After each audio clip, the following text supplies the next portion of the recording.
Great. Well, hello, everyone. This is such a great turnout. Thank you for coming. My name is Chris Rodeman, and I am the manager of documentary films at Slated.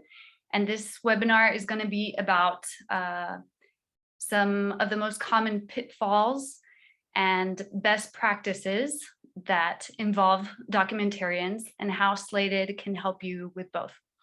I'm going to start with a presentation, and then we'll leave plenty of space and time for a Q&A section. Greg here is joining me. He's the head of development at Slated, and he'll be around for the Q&A portion to address any questions on the finance side of things. For the questions, everyone's been writing in the chat right now, which is awesome. And thanks for telling me where you're from. That makes it so much more interesting.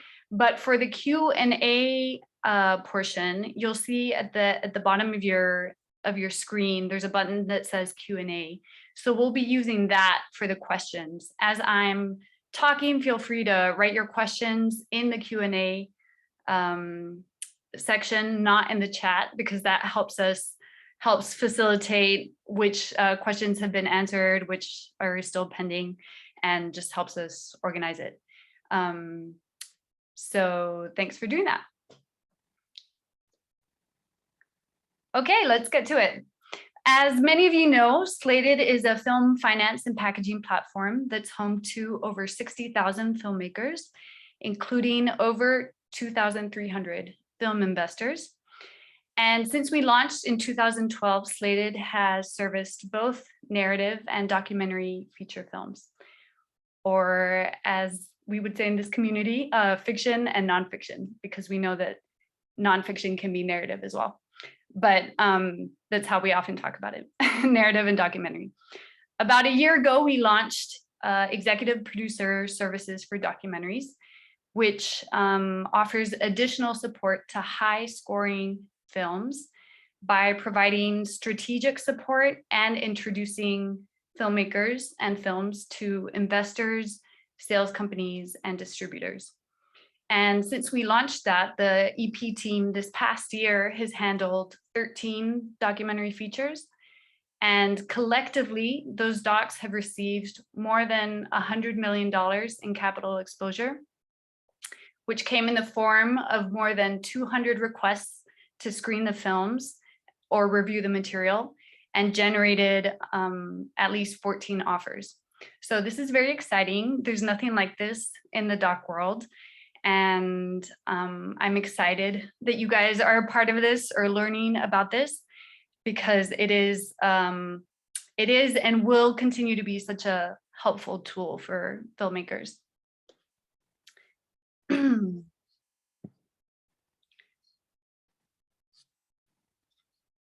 So here's what the website looks like. Okay, so one thing we've learned this past year is that there are some common pitfalls that get in the way of documentary filmmakers raising money or selling their films. And these are 5 of the most common ones. The first one, money for a logline, was what I can't remember who had mentioned financing a film on COVID, but is kind of that idea, raising money for an idea. And unfortunately, Slated can't help us with that at this stage. Here's a IndieWire article I came across recently.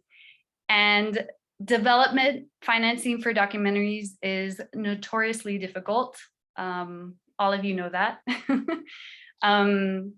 Unlike narrative or fiction, you don't have a script at the development stage, which makes it really difficult for investors to come in at the development stage, because there's an idea, there's maybe a treatment, there's a roadmap, but there isn't, as we all know, anyone who's been involved remotely in a documentary, the script is really comes at the edit stage, right? Once you have a cut.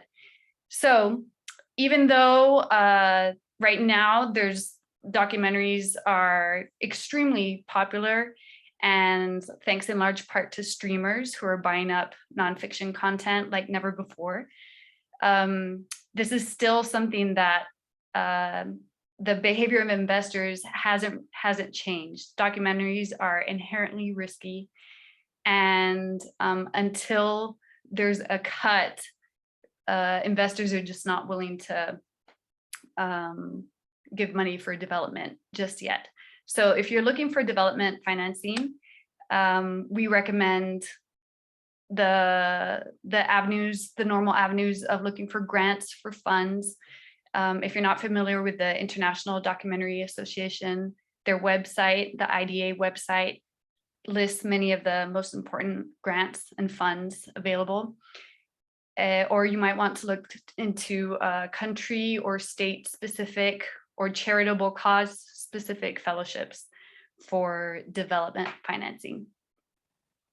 But so if you have a cut, or you're about to capture footage, or you're thinking of future projects, then I'm going to talk about 4 of the best practices that we've seen go a long way when it comes to documentary films finding success on the Slated platform. So best practice number 1, the premise. As I mentioned earlier, one of the common issues or pitfalls that I see doc filmmakers run into, and that goes for first-time filmmakers to award-winning directors with more than 10 feature docs under their belt, is taking a firm stance on whether the fundamental premise of the film is issue-driven or character-driven. This might seem like a silly matter to start with, because I bet if I asked any of you right now if the project you're working on is issue-driven or character-driven, you'd be able to answer in a heartbeat. You'd tell me, no, my documentary is about a woman who blah, blah, blah, or my documentary is about climate change. So it seems like an obvious answer, right? But in practice, I've seen this is kind of a blind spot that a lot of filmmakers have, both as they're starting out in pre-production, or once they're in the cut, and it's easy to lose sight of. A lot of docs try to straddle both character-driven and issue-driven, which just isn't feasible in 90 minutes for a feature doc. You might be able to do this in a series, but for a feature documentary, there just isn't time to do it all. Of course, in an issue-driven doc, you can have characters, and a character-driven doc, you can include issues, but it's important to really decide what is driving the narrative mainly. Because if it's issue-driven, it should have a thesis. And if it's character-driven, it should have a dramatic question that is answered by the end. This is what audiences expect. This mostly comes into play when I've seen it with biographies. I've got a few posters here. Framing Britney Spears, I don't know if any of you have seen that. This is a good example of a documentary that, in my opinion, doesn't decide whether it's issue-driven or character-driven. And the result is it creates this kind of haze that makes it hard to really get into the documentary. It's about Britney Spears, but it's also about the conservatorship, but it's also about her fans. And Britney Spears is sometimes treated as an issue and sometimes as a character.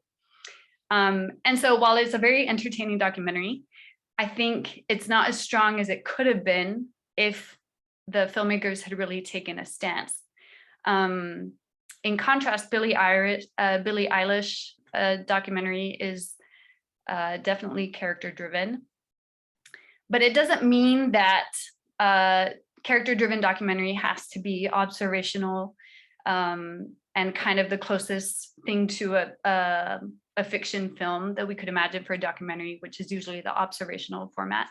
If you think of Fire, that documentary is firmly character-driven, but it's made up of interviews and archive, and the main character doesn't really show up. I mean, he kind of shows up in archive, but the protagonist is still driving the action. So this is something that I've seen either filmmakers don't really think about before they start out, or they lose sight of in the edit.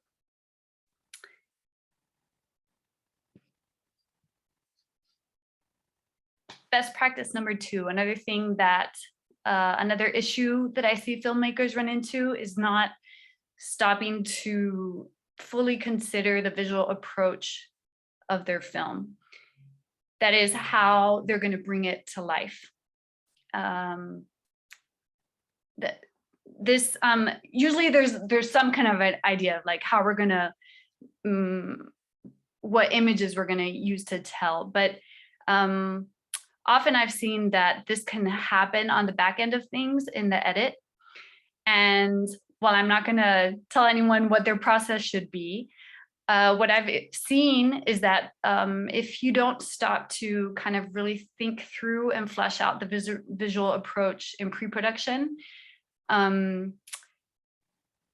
what tends to happen is that you default to kind of either cliches or to your own style. So for newer filmmakers, that might mean resorting to kind of interviews and maybe a few observational scenes, or interviews plus B-roll, or interviews plus archive, which is kind of what a lot of people think of when they think of documentaries, right? Maybe for more experienced filmmakers, if they don't stop to consider the visual approach, what can happen is that they stay in their own lane of what they've always done, which might not be the best approach for this particular story, right? It might be time to branch out and try something new.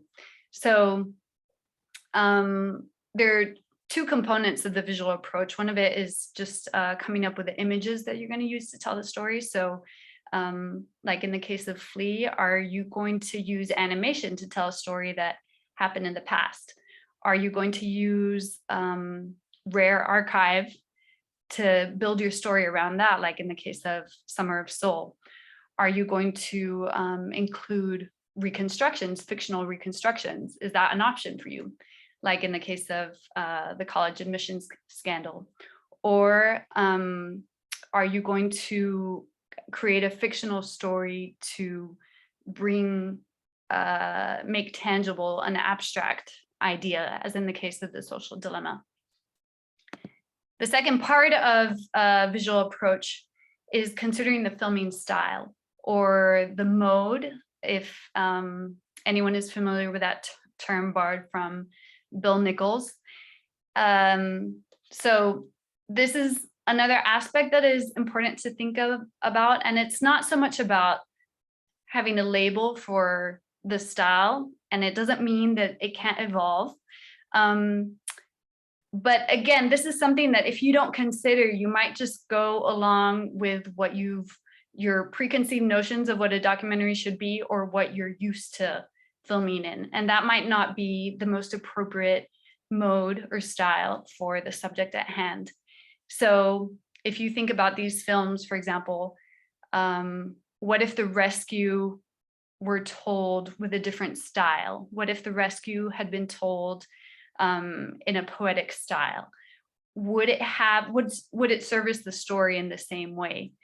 Probably not, right? Even though stories can be told in a lot of different ways, there's something about each story that is kind of begging for a certain kind of style. I don't know if anyone has seen The Mole Agent.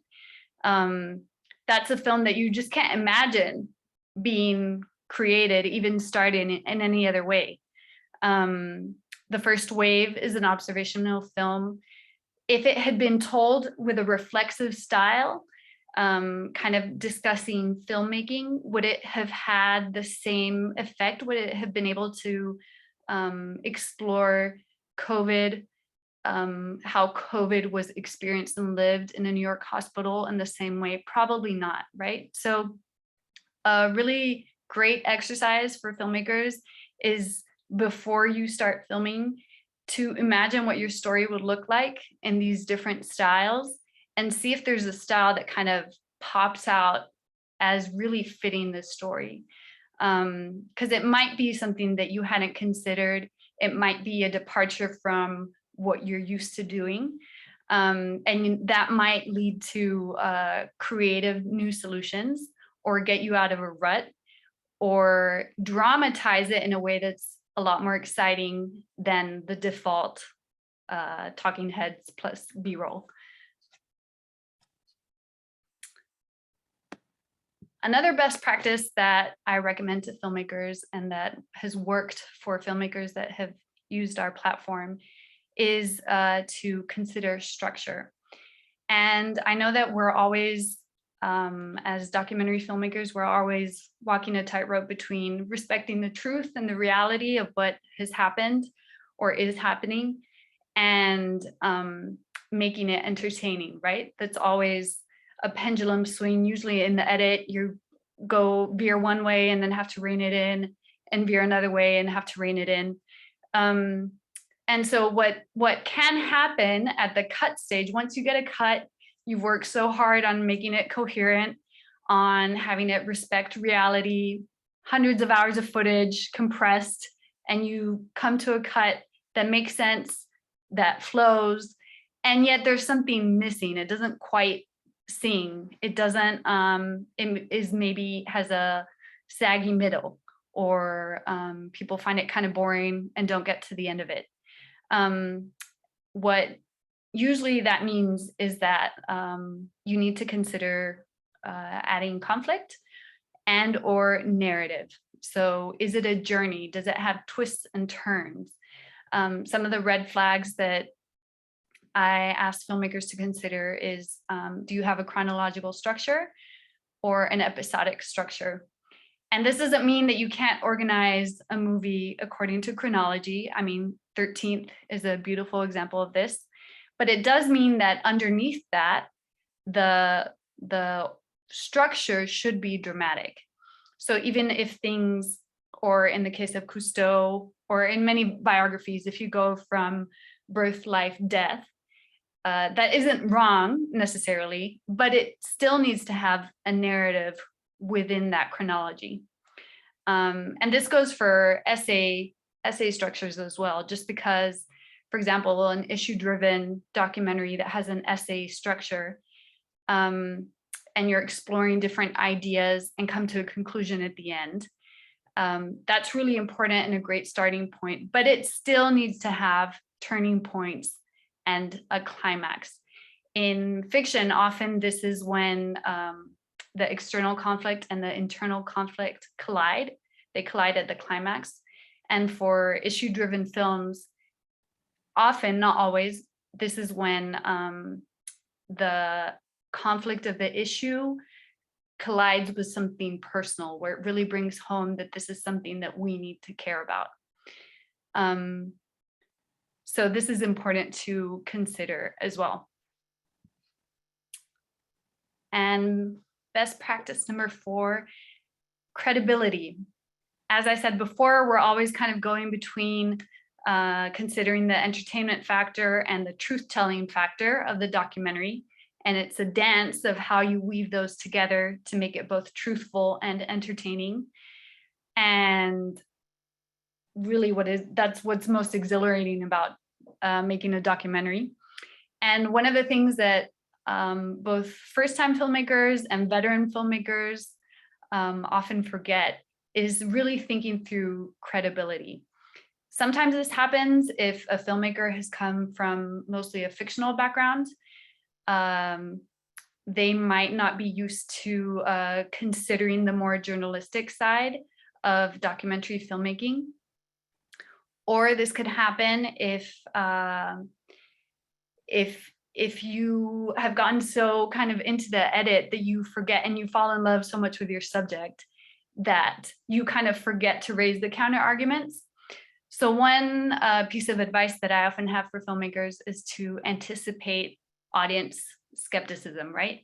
You have to anticipate the questions that viewers are going to have. This is kind of, when you think of counter arguments, you might immediately think of an issue-driven documentary like Planet of the Humans, which in my opinion fell kind of flat because it lacked counter arguments. But this also goes for character-driven observational documentaries. If you think of Honeyland, it wouldn't have worked as well if the protagonist didn't have the antagonist family to shed light on a different perspective on cultivating the land, on how you treat animals, how you treat the land. That was really important to have that conflict, not only on a dramatic level, but also on a thematic level, that it's important for credibility that you considered all the different perspectives, right?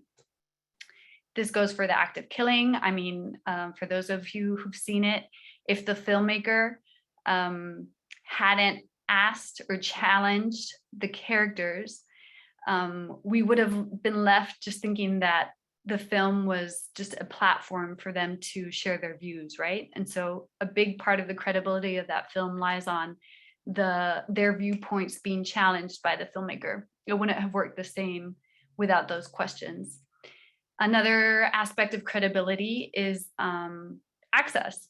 If you think about My Octopus Teacher, if you can imagine the film with just the interview portion and none of the observational footage, you can quickly kind of see that you wouldn't have believed that the story was true, or you might believe it if you think the character is kind of telling the truth, but the credibility receives a huge boost from real footage of the octopus where you can see it firsthand.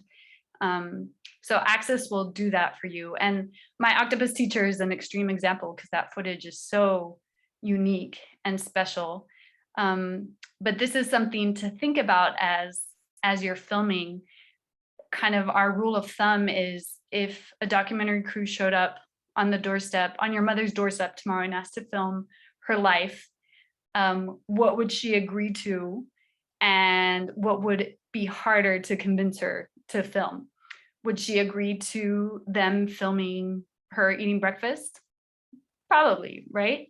Would she agree to them filming an argument with her husband?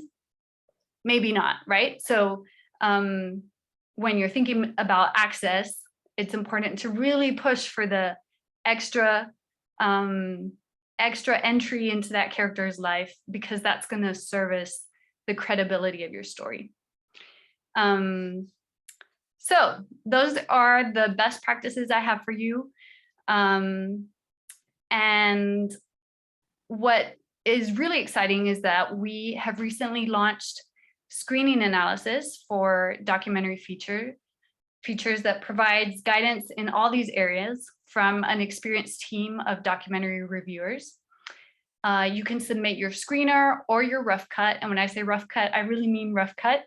What I've encountered, what maybe some of you have encountered, is that sometimes people don't know how to watch cuts and they get hung up on technical aspects, or color correction, or sound that is going to be finished and polished later on, and aren't able to kind of distill the story elements. Well, our team is very good at that. They're very experienced in reviewing cuts, and many of them are filmmakers themselves. And so when you submit your cut for screening analysis, a team of reviewers will spend more than 15 hours reviewing and providing over 10 pages of feedback on the edit. And you can submit as soon as you have a rough assembly of the film, or you can wait until it's more polished. If you submit a really rough cut and get a screening score, you can still submit later and then decide to only display your best score on the page, and that's what will be used to attract investors and buyers.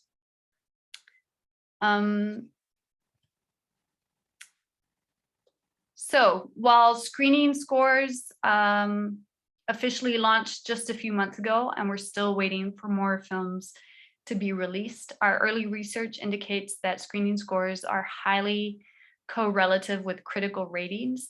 They're highly predictive of how your film will perform.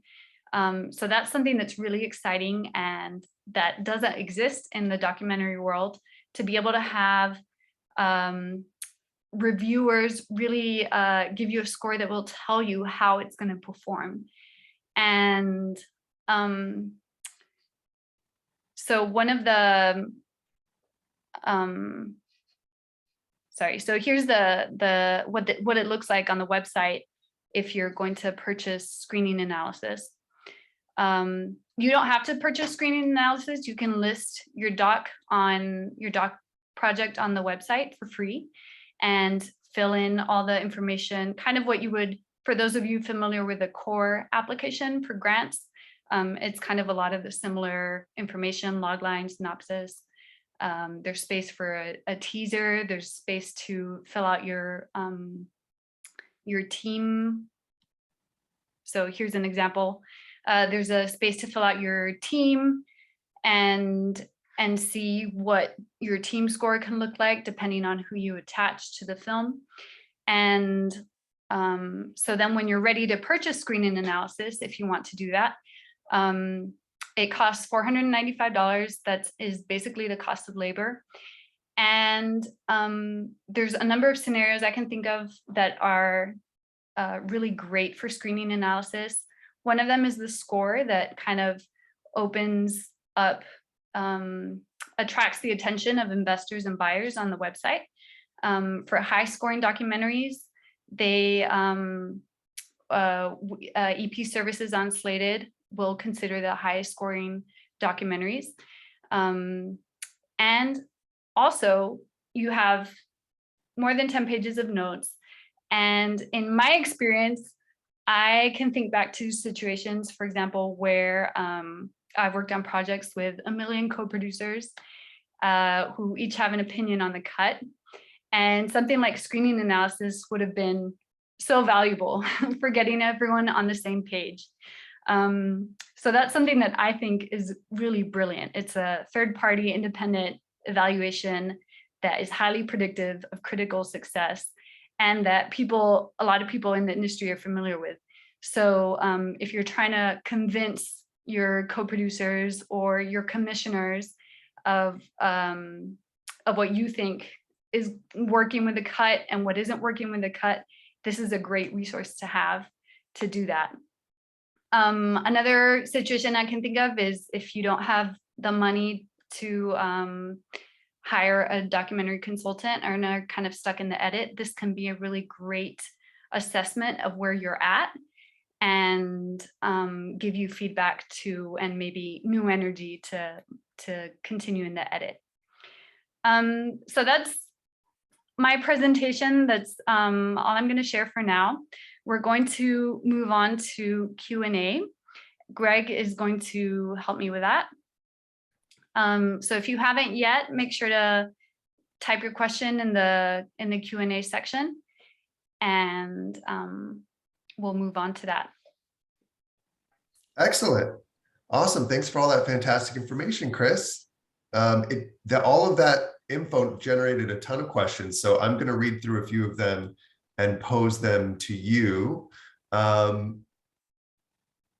first question asks, is there any way you can briefly describe what the story styles are? And I think that may be a reference to the different visual approaches. Obviously, that's probably quite a long conversation, but maybe you can pick out a couple of them and share for us how they're different. Sure. Yeah, these ideas and labels are taken from Bill Nichols, who talks about documentary modes. If you want to learn more about that, you can just Google documentary modes. Ken Burns has a great series of articles on the Masterclass website describing each of the modes in detail. But briefly, expository is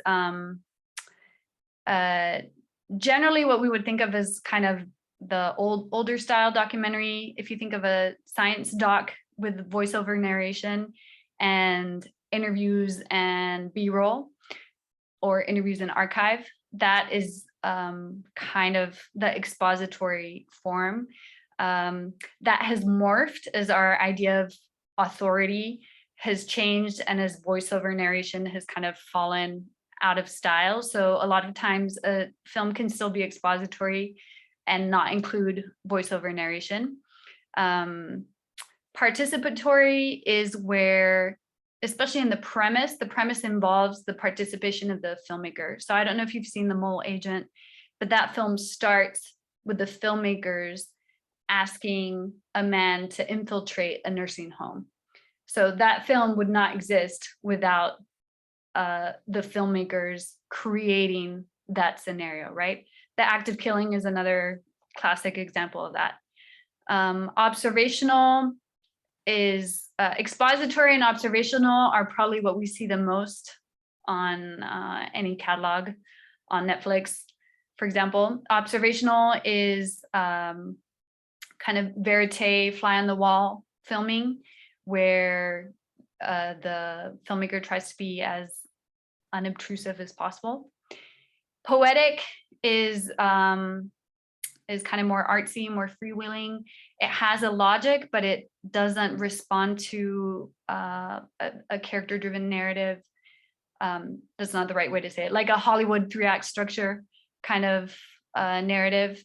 The narrative logic often responds more to emotions or impressions, and the truth being reached is often more of an emotional truth. Reflexive is refers to documentaries that kind of reflect on the act of filmmaking itself. I don't know if you've seen this film by Jafar Panahi, an Iranian filmmaker, who made this when he was not allowed to make a film. So the whole film is kind of a reflection on the nature of documentary filmmaking. And performative is a kind of documentary. Probably the most famous example of performative are the Michael Moore documentaries. It's where the filmmaker is kind of an actor in the story, so that what happens to the filmmaker is experiencing things that affect the story. In the case of Dick Johnson is Dead, these tend to be highly personal. And so if you think of Dick Johnson is Dead, this film starts because the filmmaker wants to kind of think about her father's impending death. And so she experiences and collaborates with her father. So she's an actor in the film and kind of performs a role. So that is very briefly. And what's more important is kind of being aware that there are different ways to approach telling a true story. It doesn't always have to be interviews and observational footage, for example, because you might argue about whether something is more poetic or less poetic, or maybe it's a blend of things, right? And there are infinite possibilities to mix and match. But having these as kind of a basis of styles is a great starting off point.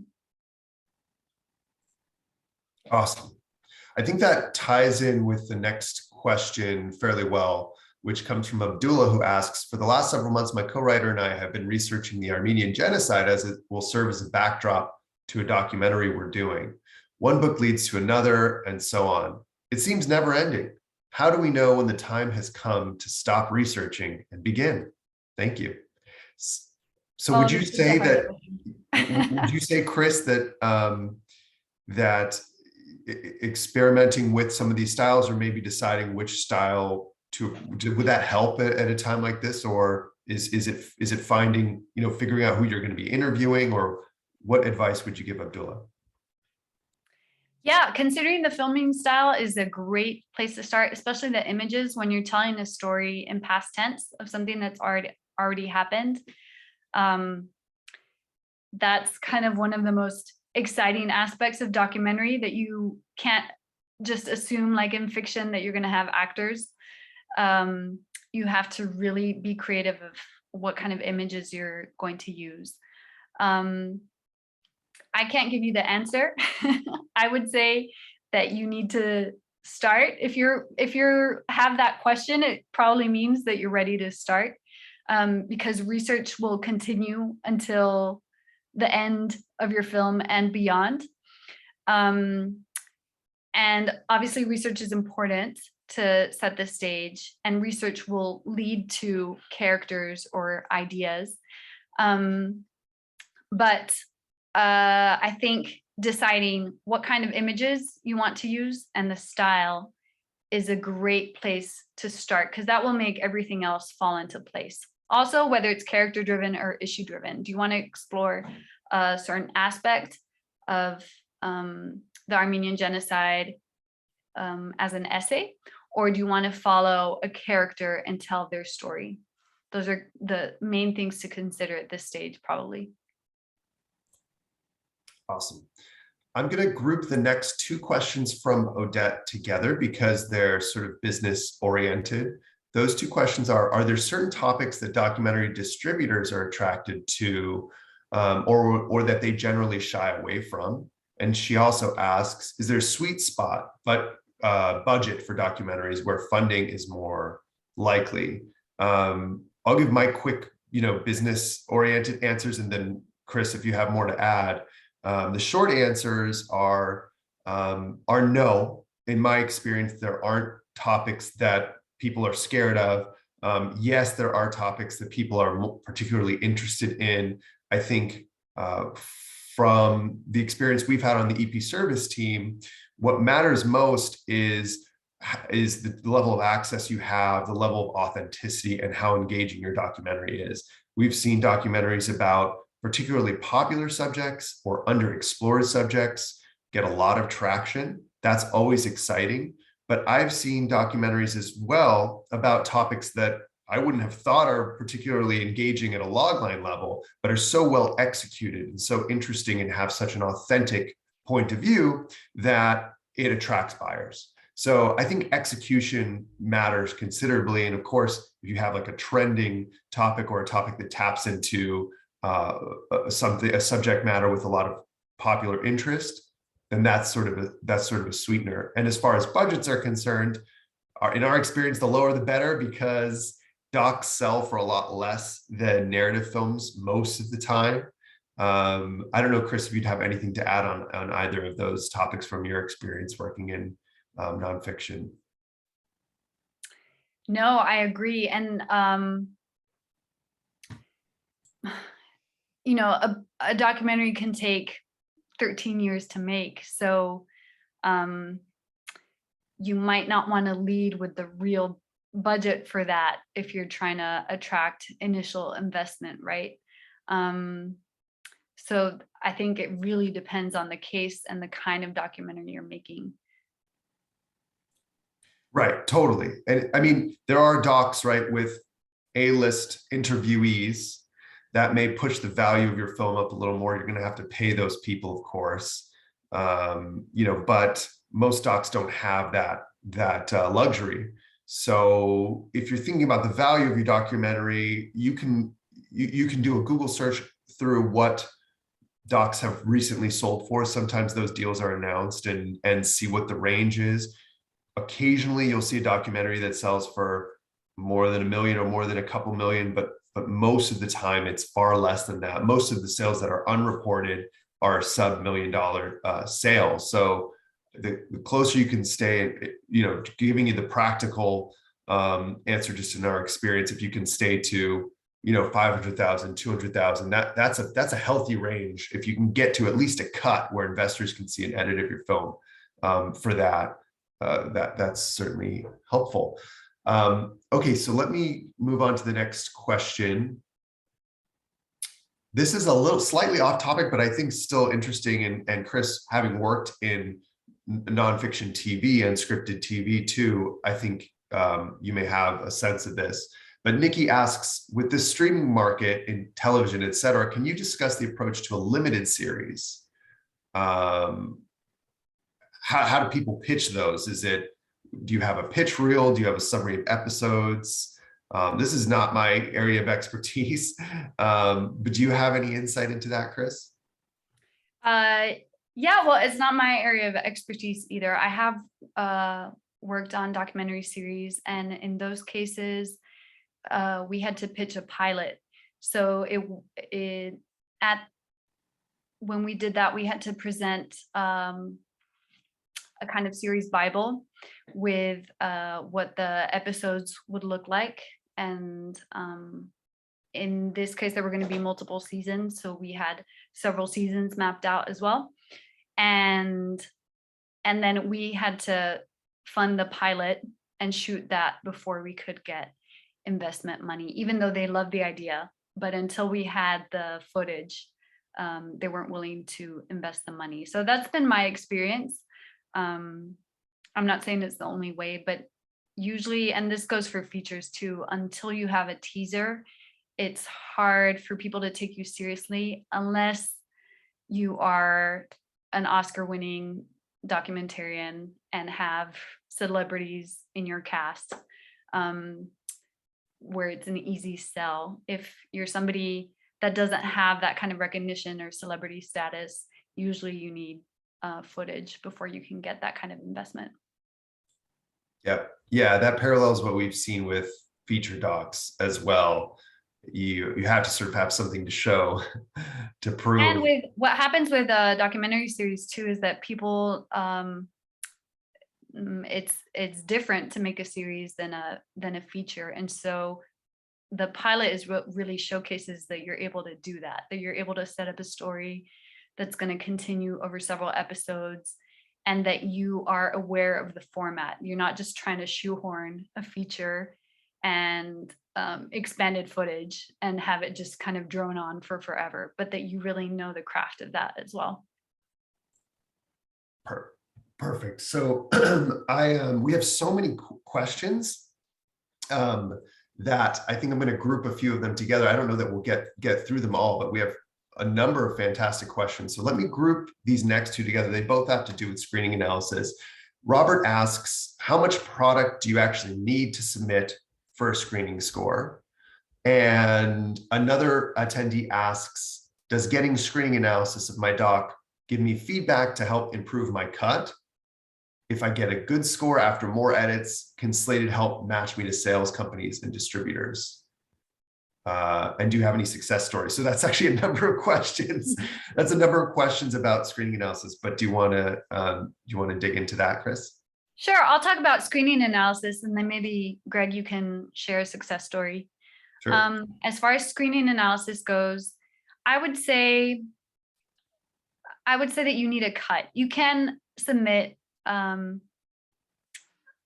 footage before that, but really our reviewers are evaluating it as a feature, and so you really want to put the best foot forward with that. You can always resubmit. So if you want to submit something that's in the very early stages, knowing that you're going to resubmit once it's finessed, that's totally an option. Or you can wait until you've gone as far as you can on your own and then submit for that additional feedback. So it's really up to you, and up to you as far as investment, what you want to pay for, how many times you want to submit. And yes, we give feedback to improve the cut. Definitely. It's over 10 pages of, on the Slated website, you can look at sample analyses and look at the different categories that we evaluate. It's 10 categories reviewed by 3 different people. And that it provides such great feedback for improving the cut. Our reviewers talk about, we'll analyze the premise, the character, the issue, the structure, the visual approach, the tone, the credibility, the craft. When we look at craft, we're often looking at performance and access mainly. The technical aspects are also evaluated, but always knowing the stage that the cut is in. So, if you haven't done color or sound, you're not going to get docked for that. And so, yes, 1000% yes, the screening analysis gives really helpful feedback for improving the cut. And as far as success stories go. Excellent. Oh, thanks for the seg. Yeah, I'll just harken back to the stat that Chris shared in the beginning of the presentation, which is We just started servicing documentaries through our executive producer services in the past year or so. In this year, we've worked actively on 13 documentary films, and those completed docs or docs in post, have received over $130 million in capital exposure and generated 14 offers. So I'm anonymizing it somewhat because most, if not all, of these films have yet to be released. So I can't share specifics of those deals, but I can say that we've yet to take on a completed movie, whether narrative or doc, that hasn't gotten at least one offer for sales or distribution. So we've been incredibly successful. And then on the screening analysis side, 100% of the films that have received 75 plus screening scores, this includes both narrative and docs, have become fresh on Rotten Tomatoes and generally are critically well liked.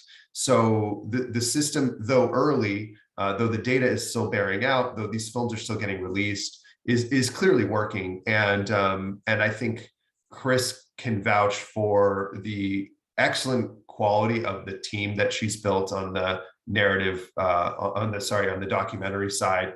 That team of reviewers is just is excellent, and they've done that through guidance with Chris, exposure to a lot of documentaries, and often with careers of their own in the doc world, or at least the unscripted world. So yeah, those are my sort of anonymized success stories. But if you have a completed feature film and you want to know how we might be able to work with you, reach out to us, and we'll have a conversation with you in that little orange chat bubble in the bottom right. You'll be talking to one of us, if not Chris, then me, if not me, then Mitchell, if not Mitchell, then Chelsea, and we'll be able to help assess how we can help your film. That's my long-winded answer. Okay, another attendee asks, is there any value in listing a documentary if I don't have a rough cut yet? I think I can give a short answer to this, which is yes, because it sends a signal to our team to reach out to you and start speaking to you. And also, there are investors and producers on the platform that aren't necessarily looking for scored material in the doc world. In fact, because we just launched screening analysis, there's a lot of docs that have yet to have screening scores. So your competition is less stiff right now. List the film, attach the people who are in the film if you have them. It could be a producer with a great track record. That's a signal on the platform. Remember, it's a marketplace. So all this information sends signals to the market that investors may want to get involved early, or producers may want to get involved early, or distributors may want to get involved early. So definitely list the film. You don't have to make it public, by the way. You can list it and say, I only want investors to see it, or I only want producers to see it, or I only want the executive producer service team to see it. And in any case, it's going to start a conversation with us so that we can reach out and see how we can be helpful. And if you are at the point where you're still looking for development money, Slated has hundreds of producers, experienced producers, and other kinds of filmmakers on the website that you can match with. If you're still looking for a producer who can maybe get you in the room, or who has experience working with a commissioner that you have your eye on, the platform is also useful to reach out to people who could maybe join your team. Or if you're still looking for a cinematographer, or anyone of your team, if you're still building that out, Slated is a great place. And you do that through the opportunities tab on your project page. And so that's another way to think about how you can do that. And all of that is free. Excellent. Thank you, Chris.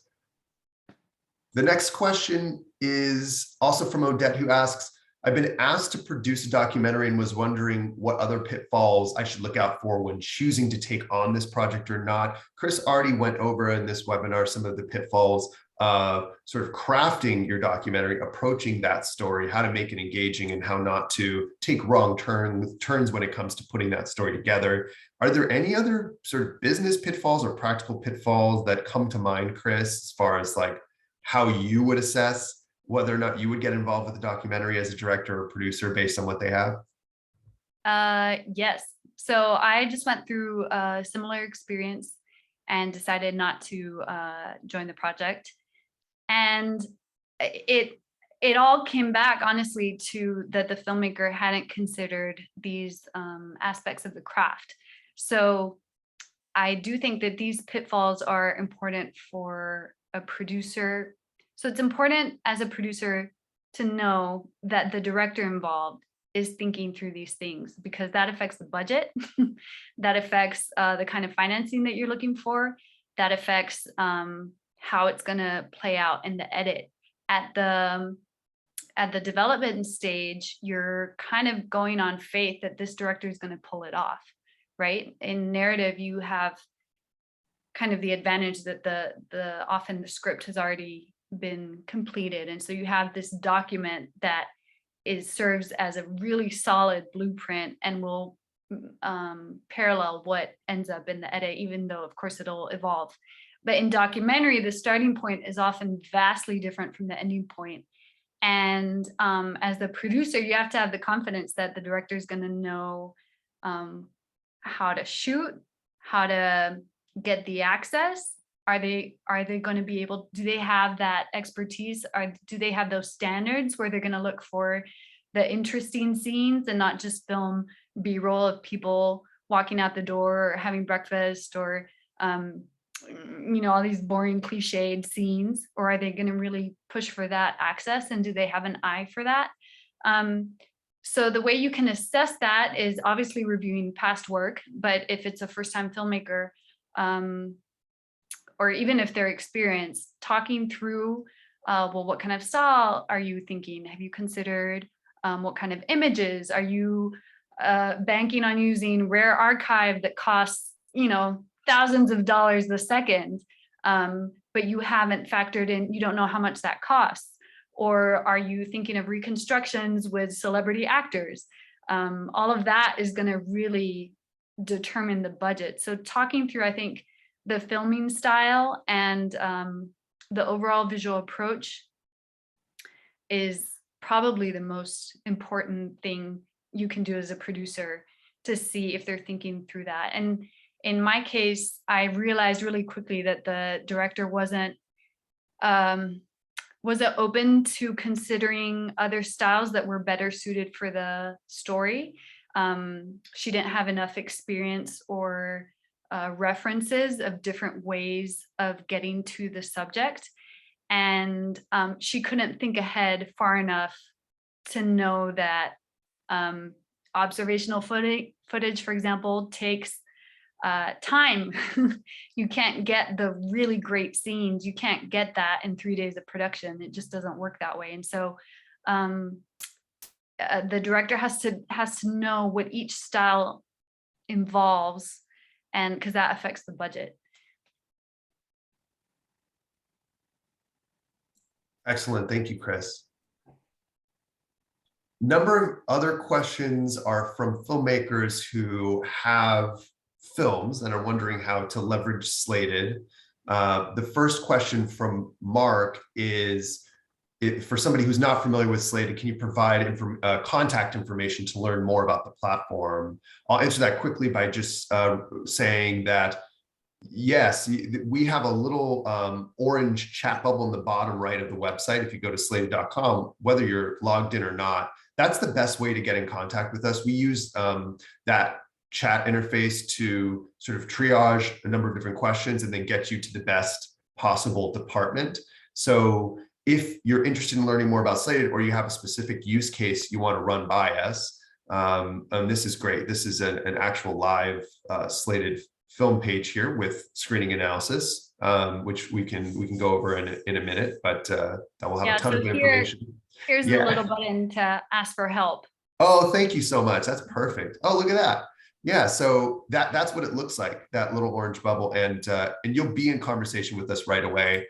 Anybody in this webinar, anyone attending who does have questions that we're not able to get to, or who has questions they didn't think to ask in the moment, please reach out via that intercom chat bubble. A couple other questions are in regards to if we're recording this, if it will be made available and when. The answer is yes, yes, and soon. So the next few days, it should be available on our Filmonomics channel on YouTube. If you go to YouTube, search Filmonomics or Slated, and you'll get a whole list of recent content that we've provided to you for free. And this should be up in the next couple of days. Another person asks, oh, we've answered a few of these questions. Here's a good one. Is it typical to share profits with your documentary subjects? Have you ever heard of that or seen that, Chris? Is that a tactic that independent filmmakers sometimes use when they don't have cash? When they don't have cash. Wait, so to get money When from the they're- subject? I think the intent of the question. Subject finances the documentary. Oh, that may also happen. I think the intent of this question is basically, I understand it to mean, is it typical to entice your subjects with back end when perhaps you can't compensate them? Yeah, that's really tricky. Yeah. The example that comes to mind immediately is Honeyland, where they shared the profits of the film with the main subject. I forgot her name.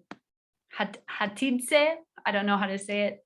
And they helped her. So after the film, her mother died, or her mother dies, you see that in the film.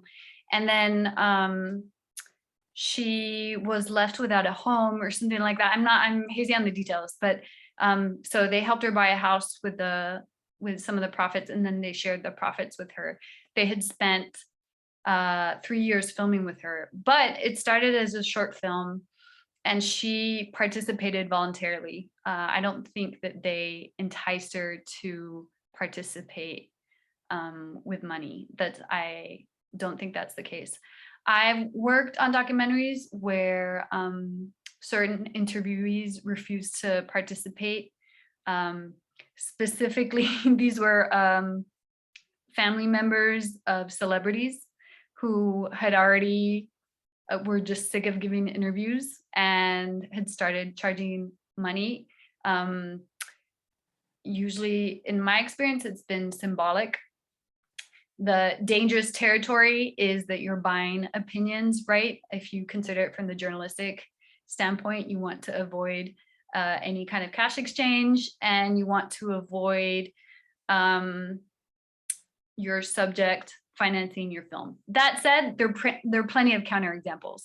But if in the scenario that your documentary subject helps finance the movie, that can be a minefield because it's hard to prove that you've had editorial control.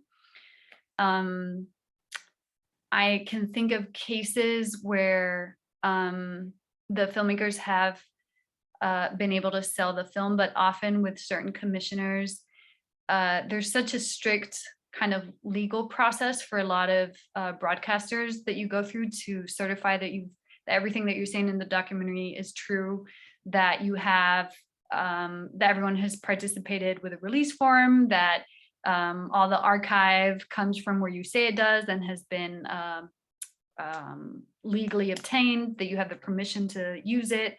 And with the financing side of things, often that's a red flag if your subject has participated in financing the movie.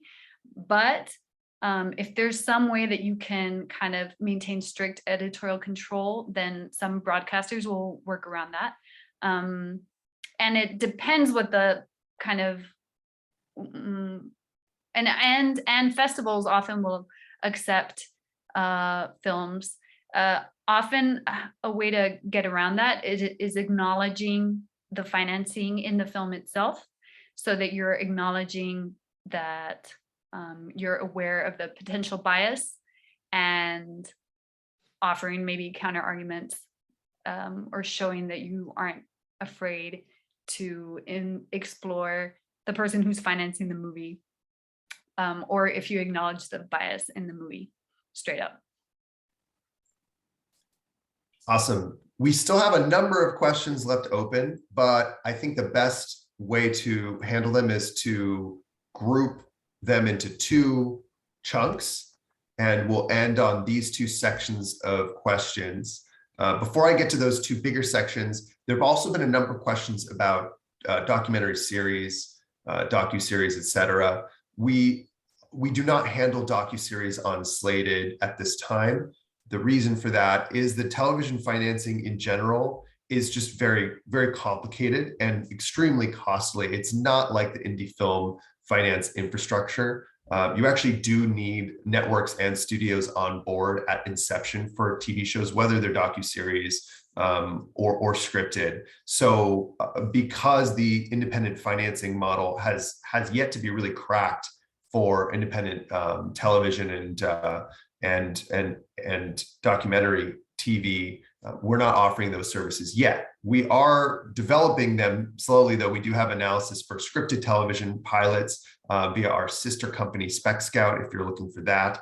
And if you have shot some of your docuseries, you're still welcome to reach out to us and ask us questions. If we can help, we will. We've certainly been approached by documentaries that are more episodic length than they are feature length, and we've been able to at least advise or answer questions for those filmmakers. So if you're developing a docu-series, we probably won't have all the services available to you, but you're still welcome to reach out and ask us questions.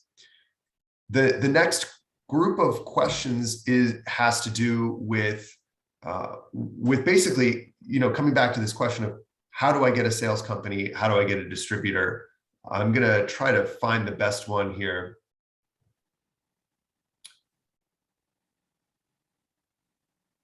Which is, I've lost it. In the meantime, I'll scroll through this sample Sure. page. Yeah. Oh, so someone asked about that as well. They asked, why are we looking at the act of killing if this film came out a while ago? And the quick answer is that this is a sample analysis page.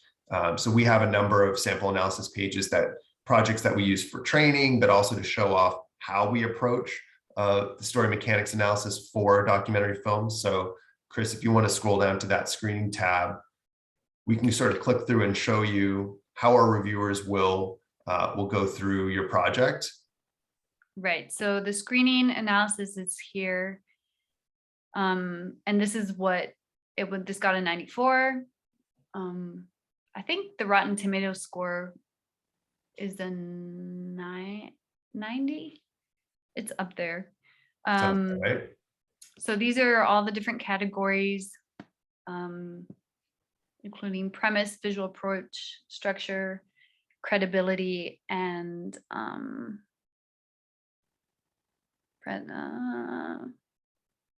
can't remember the last one I said, craft. And so you'll get log lines, comps, and then here's the analysis. This is what it looks like. So there's an overall summary category with recommend, consider, pass. And then the different categories are reviewed and each receive a score. There are citations. So each category will have an evaluation that's supported by citations from the cut. So this would be one reader, and as you can see, it's pretty lengthy. Let's see. Then you would get reader 2. You can look at what the reviewer profile is.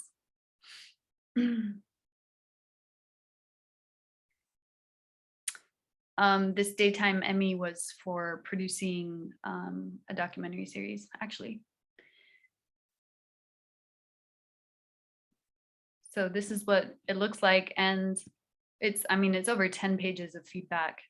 It's really extensive. I don't know of anything in the doc world. I mean, in fiction, coverage services are pretty standard, or on an internal basis. There's usually coverage that's being done, but for documentaries, it's kind of more rare to have this kind of service. And Indeed. here's kind of the summary, and all of that yields a score that's posted up here and contributes to the project score. As you can see, it's incomplete. So right now that's kind of, the 28 doesn't reflect what the real score of the act of killing would be, because the team members haven't been verified, because this is a sample page. And there isn't a financial score, which is coming soon. So in order to have a complete project score, you would need, the screening score is kind of the most important aspect, but you would need to fill out these other parts to get the score up as high as possible. Perfect. So that, I think, will lead us very organically into this last chunk of questions, which is basically, once you have a screening score, once you've listed on Slated, what can you do? How can you use that to sell your film? One person asks, can a good screening analysis help me attract finishing funds? The short answer is yes. Another question is, I have a couple of films that aren't new anymore. They got into some festivals, played in Europe. Is it still possible to do something about them in terms of distribution on the Slated platform? The short answer is yes. We'll go into it more in a second. And a number of other questions are about attracting financing for marketing, for finishing funds, and attracting companies that can buy and sell your film. So, I mean, what you do with the screening analysis is you're able to make your screening score visible on the platform. So as we were talking about a little bit earlier about sending signals to the market, attaching your producer if they have a track record, or your director if you have a track record, the screening score for a documentary film is really the single loudest, strongest signal that you can send. We were just looking at The Act of Killing, which had a very high screening score. Anything in the mid 70s and above is quite high. Anytime investors see that, sales companies see that, or buyers see that, they're likely going to reach out and inquire more about the film. Anytime we see that, we're going to reach out immediately, whether you've made your film page visible or not. So you can list your film completely in private, get analysis from Chris's doc team completely confidentially and in private, and then still start a conversation with our executive producer service team about what to do next. So we're definitely here to help. We can assess for you once you have a screening score. If we feel like there are going to be some sales companies and distributors who will be interested, the score's high, the answer is yes. But in any case, we'll still try to be helpful. And for that example that our attendee gave about a film that's been out there for a few years, there's no question, right, Chris, that's a little bit of a hill to climb. You do want to strike while the iron's hot. As soon as the film is finished, that's when you want to be talking to as many buyers as possible, which is why if you're in post, you should reach out to us now so we can get you as much attention just at the right moment as possible. But if your film is a little bit older, if it has sold some territories, it's still worth reaching out to us about, because there's a whole globe of buyers around the world that are looking to buy rights to those territories, monetize those rights. And so we can take a look at that at your film and figure out what rights are available and if there might be sales companies that want to monetize that for you. We've certainly done it before. So if you have a completed film, whether it's been out or not, if there are rights available, please reach out to us and we'll be happy to help. I think that covers most of it. We handled the docuseries chunk. One other question probably worth answering that's a quick one is somebody says, when I log into Slated and I search for documentaries, I only see a few. What gives? And the answer to that is that we have very, very granular visibility settings on the platform. So if you are not an investor, if you are not a buyer, or if your score is not especially high, you're going to be able to see a smaller subset of films on the platform, because that's the subset of films that you match with. In other words, from the filmmaker's point of view, when you're listing your project, you want to control who can see it. So you may choose that only investors can see it, or only buyers can see it, or only filmmakers with your score or higher can see it. That's pretty common, right? So if you don't fall into one of those categories, there probably isn't a huge community of filmmakers that are making their films visible to you. Therefore, when you log into Slated, you may only see a small subset of films, documentary and narrative. We have over 300 doc films on the platform now. Chris's opening slide showed you what some of those past listed films have been, and they include Oscar-nominated films like The Square, and films that have recently sold to National Geographic, IFC, as well as HBO Max, like that film Street Gang that's just come out this year. So a number of high-profile films have listed on the platform. You may not be able to see all of them yet. It just has everything to do with that filmmaker's preference in terms of who they want to expose it to. So I think we covered all the questions. If you have any more, the good news is we're here. We're here to answer them. Chris is here to answer your documentary questions about craft, about strategy. We are at your disposal. So please reach out to us via that little orange chat bubble on the bottom right. Chris, did I miss anything in that, wrapping up that final question? Do you have anything to add or anything else you'd like to share with our group before we wrap up? Well, just that many of you are probably aware of different kind of documentary catalogs out there, and the screening score is something just really unique because it helps investors and buyers get a third-party evaluation at a glance, right? So I think a lot of the catalogs that I've seen, there's a vetting process for the films to be listed, so it already guarantees a certain kind of quality, but the buyer still has to click through and watch, the first 10 minutes to see if they're interested, aside from the subject, or if the genre or topic fits their brand. And what the screening score allows is to, at a glance, have a sense of where the film is at. And the coverage really allows for a quick decision to, okay, I'm going to watch this film. And so it really facilitates things for investors and buyers, and the ones on the platform are used to the scores and trust them. And so there's that. If you list your project on Slated, you already have Slated on your side, so that Slated is kind of introducing you to this community that they've already worked with and that the investors and buyers trust. So that's really exciting. Nothing exists like this for documentaries, or anywhere else. So I hope you'll consider listing your project on Slated. And also every Tuesday, we're taking a break for Christmas, but every Tuesday at 1 p.m. Pacific, we're on Clubhouse. If you have lingering questions that you want to talk through rather than email us, that's a forum where you can come and ask about documentaries or about film finance in general. That's every Tuesday at 1 p.m. Pacific, and we're starting up again in January. So you can look forward to that as well. And thank you everyone for joining, for sticking around to the end, and for asking such fabulous questions. This is such a great community. I love documentaries, and Slated loves documentaries. So we're excited that you joined us tonight. Well, today for everyone in California, for any time of the day. All right, with that, we'll sign off. Thanks so much, everyone. Thank you so much, Chris. We'll see you on the platform. Goodbye. Bye.